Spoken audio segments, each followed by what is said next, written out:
हिंदू धर्म में तुलसी का विशेष महत्व है।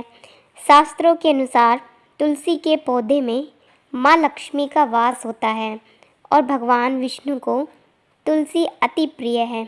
इसी कारण तुलसी की पूजा करने से हर तरह के दुख दर्द से छुटकारा मिल जाता है। इसके साथ ही जिस घर में तुलसी का पौधा होता है वहाँ पर कभी भी वास्तु दोष नहीं होता। सुख समृद्धि के लिए तुलसी की पत्तियों एवं डंडी का आपने खूब इस्तेमाल किया होगा, लेकिन क्या आप जानते हैं कि तुलसी में लगी मंजरी को तुरंत हटा देना चाहिए। इससे तुलसी माता के सिर का भार कम होता है। जानिए इसकी पौराणिक कथा के बारे में। जानिए तुलसी से क्यों तुरंत हटा दें मंजरी। पौराणिक कथा के अनुसार एक बार माँ लक्ष्मी, माँ सरस्वती और माँ गंगा के बीच किसी बात को लेकर बहस हो जाती है और यह बहस इतनी ज़्यादा बढ़ जाती है कि वे एक दूसरे को शाप दे देती हैं। गंगा माँ ने माँ लक्ष्मी से कहा कि तुमने मुझे नदी का वेग बनाया है, तो मैं तुम्हें शाप देती हूँ कि तुम एक पौधा बन जाओ, जो वृंदा बनकर बाद में तुलसी का पौधा बनी। तभी वहाँ माँ पार्वती आ जाती हैं और कहती हैं कि आखिर आप लोग एक दूसरे से क्यों लड़ रहे हो। माँ गंगा कहती है कि लक्ष्मी मेरे ऊपर हंसी, इसलिए मैंने शाप दे दिया। इस बात पर माँ पार्वती कहती हैं कि आप लोगों ने गुस्से में एक दूसरे को शाप दे दिया, लेकिन क्या आपको इस बात का अनुमान है कि शाप के कारण कितना कष्ट झेलना पड़ता है। माँ पार्वती कहती है कि 84 लाख योनियों में से 20 लाख योनियाँ वृक्ष और पौधों की हैं। तो लक्ष्मी, आप बताएं कि एक बार पौधे के रूप में धरती में जाने के बाद आपको वृक्ष या पौधे के रूप में किस किस योनि में रहना पड़ेगा। माँ लक्ष्मी को अपनी भूल का पछतावा हुआ और उन्होंने माँ पार्वती से सहायता मांगी और कहा कि क्या कुछ ऐसा हो सकता है कि 20 लाख योनियों में से एक बार में ही मुक्त हो जाऊं।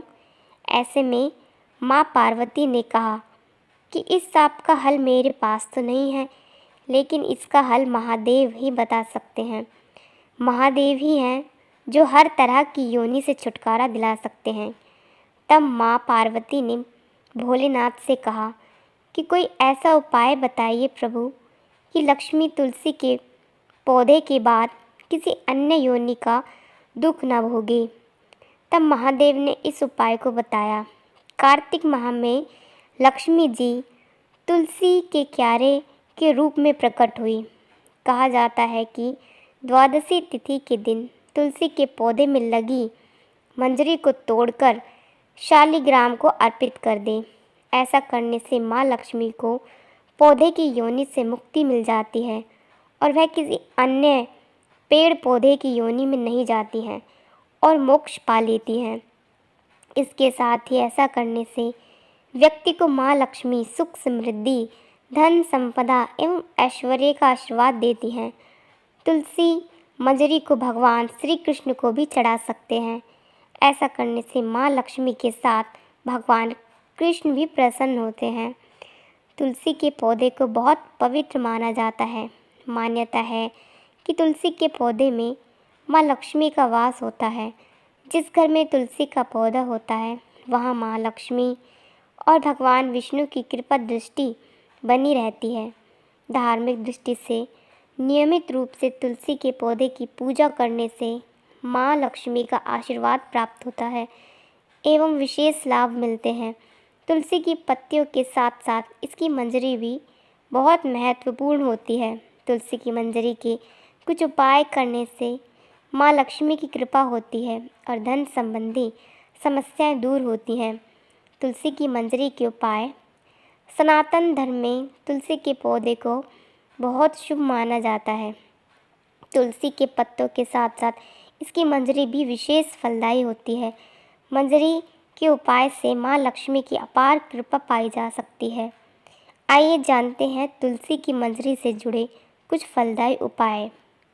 वैसे तो भोलेनाथ को तुलसी अर्पित करना वर्जित माना जाता है, लेकिन इसकी मंजरी शिव जी को चढ़ाने से आर्थिक संकट दूर होता है। भगवान शिव को तुलसी की मंजरी चढ़ाने से धन लाभ होता है।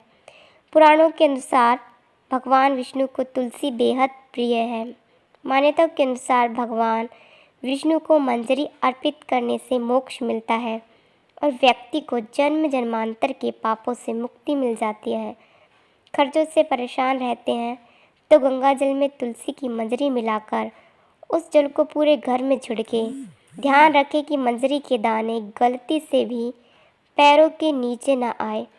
इस उपाय से घर की नकारात्मकता दूर होती है और धन की हानि रुक जाती है।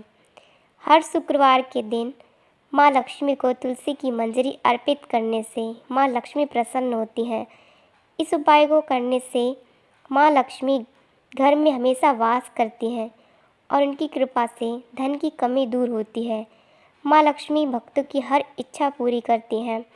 आर्थिक स्थिति में सुधार के लिए लाल रंग के कपड़े में मंजरी लपेटकर अपने धन रखने वाले स्थान पर या तिजोरी में रख ले। इससे घर में बरकत रहती है और परिवार के सदस्य तरक्की करते हैं। इसी प्रकार की अन्य भागवत कथाओं के लिए हमारे चैनल के साथ जुड़े रहिए। जय श्री कृष्णा, राधे राधे, जय श्रीमन नारायण।